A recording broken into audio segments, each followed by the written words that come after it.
A Justiça Eleitoral, presidente, começou a divulgar ontem, terça-feira, 22 de agosto, a campanha Voto Limpo. Isso no rádio e na televisão. Eu queria primeiro destacar a qualidade, a criatividade, o bom gosto dessa campanha, que tem uma mensagem direta ao ouvinte e ao telespectador.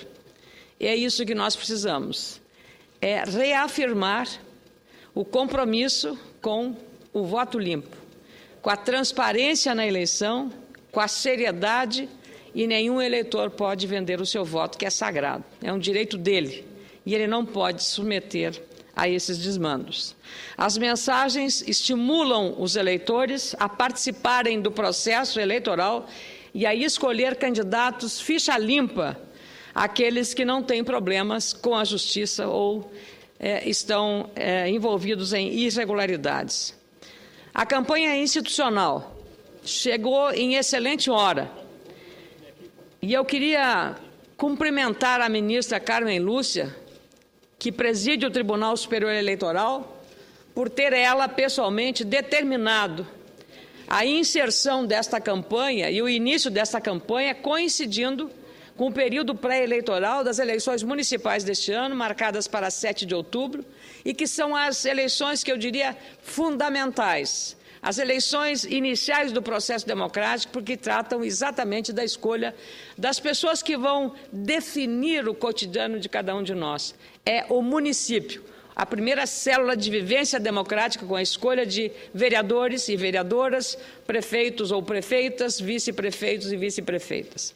E é exatamente ali que se define como nós vivemos. A iluminação da rua, o calçamento, o trânsito, o transporte, a saúde, a educação, a segurança pública, tudo que diz respeito ao nosso cotidiano está na cidade, que é onde nós moramos. Nós não moramos na União, nós não moramos no Estado, nós moramos na cidade. E é essa a eleição que conta também para o início de um processo democrático que nós queremos cada vez mais limpo. Por isso eu queria saudar a determinação da presidente Carmen Lúcia, a presidente do Tribunal Superior Eleitoral, se não me engano, a primeira mulher a comandar a Suprema Corte, a Corte Superior da Justiça Eleitoral, e isso nos conforta muito, até pelo empoderamento das mulheres, não apenas na área política, mas administrativa, com a eleição da primeira mulher a comandar os destinos da nossa nação, e também a escolha da ministra Carmen Lúcia como presidente da Corte Eleitoral. A campanha é composta por 5 filmes e 5 peças de divulgação para o rádio. Cada peça tem 30 segundos e trata dos temas relacionados, presidente. A Lei Complementar 135, que ficou mais conhecida como a Lei da Ficha Limpa, que vale já para as eleições municipais deste ano, como eu disse, agendadas para 7 de outubro. Os filmes e a propaganda do rádio alertam os eleitores para a importância de pesquisar o passado dos políticos e conhecer as propostas de cada um. Eu diria mais, dos candidatos e das candidatas. As mensagens da campanha estão incentivando a participação no pleito dos eleitores de todas as idades, inclusive aqueles que recém chegaram a esse direito sagrado que é escolher o seu representante na Câmara de Vereadores e também na Prefeitura Municipal, com 16 e 17 anos. E os maiores de 70 anos, que já estariam dispensados dessa responsabilidade cívica, mas também a eles, que o voto é facultativo. Encontrei muito, meu caro senador Tomás Correia, nas eleições de 2010, quando pela primeira vez eu fui pedir o voto, a minha candidatura ao Senado, e muitos com mais de 70 anos, 75, 80 anos, me dizendo com muita alegria: vou tirar o pó do meu título para voltar a votar, e acreditando que a política pode melhorar. Isso é uma grande alegria, uma satisfação para quem chega na política pela primeira vez para pedir o voto dos eleitores. E nós temos a obrigação de trabalhar aqui nesta casa com a responsabilidade de cumprir todos os compromissos que nós firmamos com os eleitores. É o único caminho para consolidar uma democracia, nossa ainda recente e jovem, e fortalecendo-a cada vez mais. Nas eleições anteriores, a campanha eleitoral tinha início 60 dias antes da do pleito propriamente dita. Neste ano, essa campanha, como determinou o próprio TSE, ficará no ar nos 45 dias que antecedem o primeiro turno da eleição. E aí compatibiliza, torna mais compacta a mensagem que chega aos nossos telespectadores e aos nossos ouvintes. A campanha, segundo o TSE informa, estará no ar até o dia 4 de outubro, praticamente véspera da eleição, que será no dia 7, e nas localidades onde houver segundo turno, será retomada logo após o anúncio do resultado do primeiro turno, devendo ser encerrada no dia 26. A decisão, como eu disse, para exibir a campanha no mesmo período da campanha eleitoral gratuita, que não é gratuita, tem um imposto aí embutido nesse horário, foi da presidente Carmen Lúcia. E levou em conta uma pesquisa realizada pelo próprio Tribunal Superior Eleitoral, que constatou que os eleitores tinham dificuldade em se lembrar das campanhas anteriores que eram iniciadas 60 dias antes do pleito. E aí, de novo, vale um lembrete aos eleitores. A gente, quando vai conversar em ambientes maiores e faz uma pergunta básica, você lembra em que candidato a deputado, a vereador, ou a deputado estadual ou federal votou na última eleição? Muito poucos, presidente, lembram o nome do candidato em quem votou na eleição anterior. Às vezes passaram-se apenas 2 anos, como a de 2010. Então é preciso muito rigor por parte do eleitor na hora da escolha. Então, ele tem que saber. E para saber e conhecer a ficha do candidato, ele tem que ter o histórico desse candidato. E, evidentemente, ao conhecer a ficha, ele não vai esquecer do nome, porque ele foi lá pesquisar e saber em quem ele está votando naquela eleição. A escolha do tema voto limpo, segundo o próprio TSE, também foi feita com base no resultado dessa pesquisa.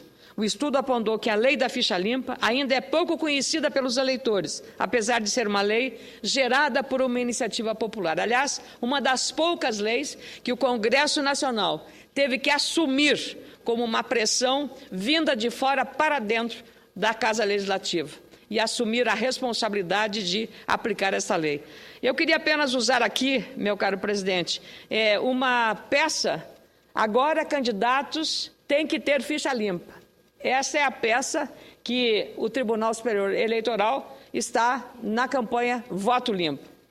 As eleições de 2012, diz essa peça, serão as primeiras com a aplicação da Lei da Ficha Limpa, a Lei Complementar 135 de 2010, que nasceu do desejo do povo de ter representantes honestos. Desejo do povo de ter representantes honestos nos legislativos e também nos executivos, nas câmaras de vereadores, nas assembleias estaduais, aqui do Distrito Federal, e na Câmara Federal e também no Senado.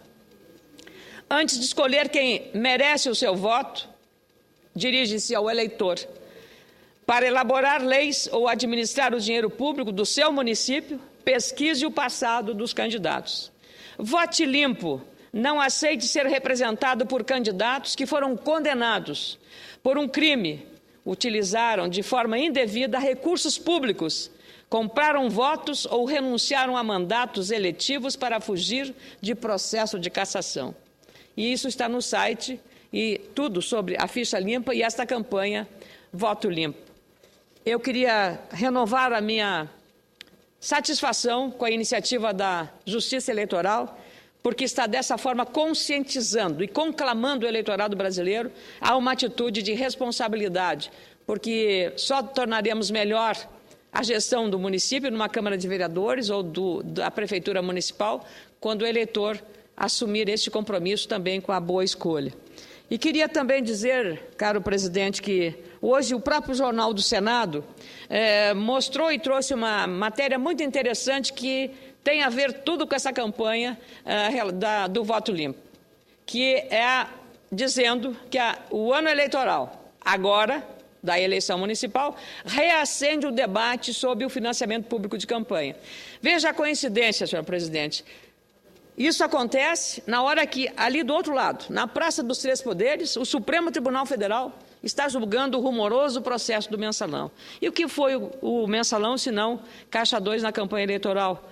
O uso de recursos não contabilizados nesse processo, o que nós não queremos que aconteça mais. Então, eu acho extremamente prudente, oportuno, necessário, urgente, inadiável, que discutamos a questão do financiamento público de campanha. Para a grande parte da sociedade, não é compreensível que se use o dinheiro público para essa finalidade. Mas é preciso entender que é esse o primeiro passo que nós vamos dar para a moralização do processo eleitoral em nosso país, que hoje tem financiamentos fortes da campanha eleitoral, porque a lei é assim. A lei é assim. As campanhas eram muito mais caras. Lembra dos showmícios que se contratavam aqueles astros famosos para reunir multidões para se pedir o voto? Não se pode mais fazer isso, felizmente. Como não se pode distribuir brindes, chaveiros, camisetas, isso tudo acabou. Mas, ainda assim, as campanhas são muito caras na produção e também na montagem, no planejamento das campanhas eleitorais. Eu tenho andado nos municípios, presidente, tenho visto que a campanha ainda não esquentou. Nos municípios pequenos, onde mais tenho andado, nos municípios médios, nos municípios grandes, não esquentou. Felizmente, o eleitor parece que está mais consciente, está mais retraído, espero que não aconteça só no meu estado, em outros estados também, pensando e avaliando melhor para quem votar. Votar em bons candidatos, honestos e comprometidos com a comunidade, com o bom uso do recurso público, em vários setores. E queria, então, por isso, saudar e dizer que essa matéria do Jornal do Senado, ela vem exatamente para, digamos, complementar não só essa campanha oportuna da Justiça Eleitoral, do voto limpo, mas também levantar a discussão e trazer a pauta das nossas discussões aqui no Congresso da reabertura da questão relacionada ao financiamento público de campanha. Claro que aí nós precisaremos não só de definir isso na lei, mas também criar os mecanismos de fiscalização, para que não haja um faz de conta na prestação de contas. Que a lei é financiamento público, mas determinar um percentual de máximo desse financiamento, que seja pequeno esse máximo, ou um mínimo desse financiamento, muito pouco, para que os candidatos e os partidos políticos também colaborem. Claro que muitos dos dirigentes dos partidos políticos, inclusive o seu líder, Waldir Raupp, o presidente do meu partido, Francisco Dornelles, os presidentes de todos os partidos nessa casa, tiveram e estão tendo preocupação neste momento, também na elaboração das nominatas de candidatos, com a preocupação da ficha limpa, porque o partido acaba sendo contaminado também quando tem que resolver essas demandas. Então, para todos, para a sociedade em primeiro lugar, para o eleitor, para a democracia, que tenhamos a preocupação da escolha do candidato ficha limpa. Para terminar, presidente Tomás Correia, eu queria fazer um agradecimento público aqui ao nosso colega, o ministro, agora ministro da Pesca, senador Marcelo Crivella. Aqui, seu suplente, Eduardo Lopes, tem lhe representado muito bem. E eu tive a felicidade hoje de fazer a primeira visita ao gabinete do ministro Marcelo Crivella. Queria agradecer a fidalguia, a delicadeza e o trato, não só do ministro, mas de toda a equipe do Ministério da Pesca, quando eu fui lá tratar de uma demanda que eu recebi na minha passagem curta pela cidade de Rio Grande, um município muito importante, o terceiro maior porto marítimo, mas também um centro pesqueiro muito importante no Rio Grande do Sul. Após percorrer exatamente as dependências da 4ª seção da Barra, lá em Rio Grande, falei com centenas de pescadores que estão parados os pescadores, sem poder pescar e gerar renda por causa de uma portaria que proíbe o uso de redes de pesca superiores a 2,5 km. Os prejuízos por causa dessa limitação na área de pesca, senadores, já passa de 5 milhões de reais. Como a pesca é uma das principais atividades da região próxima ao município de Rio Grande, a Prefeitura estima que 10 mil trabalhadores estão sendo afetados por essa interrupção. Tenho conversado com o prefeito de Rio Grande, como fiz hoje pela manhã, depois da audiência com o ministro Marcelo Crivella, o prefeito Fábio Branco, e com os presidentes dos sindicatos da pesca e dos armadores do meu estado, Torquato Neto e Jorge Luiz Melo, sobre essa questão que levei hoje ao Ministério da Pesca. A boa notícia é que o ministro Crivella me informou que as correções possíveis na portaria da instrução normativa estão sendo feitas. Até o final dessa semana, ele assinará a portaria interministerial, em conjunto com a ministra do Meio Ambiente, Isabela Teixeira, permitindo o retorno da pesca no meu estado, em especial naquela região. Aliás, a ministra Isabela Teixeira, quando do início da apresentação aqui da medida provisória 571, que trata do Código Florestal, no próprio corredor da ala Nilo Coelho, a ministra, junto com os seus assessores e o presidente do IBAMA, foi extremamente atenciosa e cordial e fez um despacho no corredor da ala Nilo Coelho, encaminhando as providências. Mas se passaram já 40 dias e estamos aguardando essa portaria. E como na agricultura, se você passar do tempo, ou não planta ou não colhe. Na pesca é mais ou menos assim, quando chega a safra de uma determinada espécie, um cardume de tainha ou de anchova, se passou, não pode mais fazer a pesca. E nós temos leis rigorosas em relação à preservação das espécies, temos o defeso para preservar aí também todo o processo ambiental. É importante salientar também, presidente, que um setor como o da pesca tem extrema importância, não apenas no meu estado, mas em todas as localidades do Brasil que dependem dessa atividade para gerar renda e desenvolver as economias locais. Por isso, o ministro Marcelo Crivella tem reforçado a necessidade de ampliar o registro dos pescadores e, recentemente, o Ministério criou um sistema mais moderno e rápido de cadastro para poder ampliar as informações sobre o setor e melhorar as políticas para esse importante segmento da economia.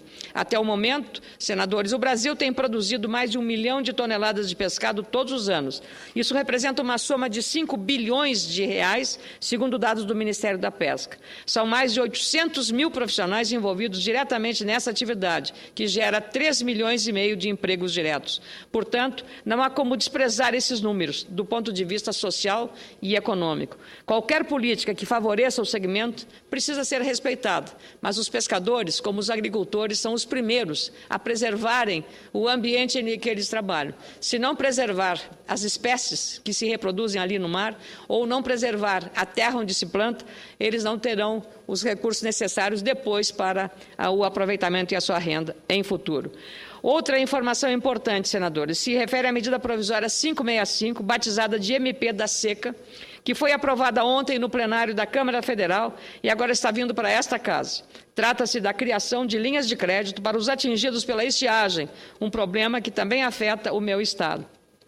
Essa medida permitirá que municípios em calamidade pública ou estado de emergência tenham linhas de crédito especiais. Por isso, quando essa matéria for votada aqui, peço o apoio e atenção dos senadores para a questão que é de extrema importância para aqueles agricultores, especialmente os de baixa renda, que mesmo investindo tempo e trabalho na produção de alimentos, muitas vezes são prejudicados duramente por problemas climáticos imprevisíveis, comprometendo a renda e a produção de uma safra inteira.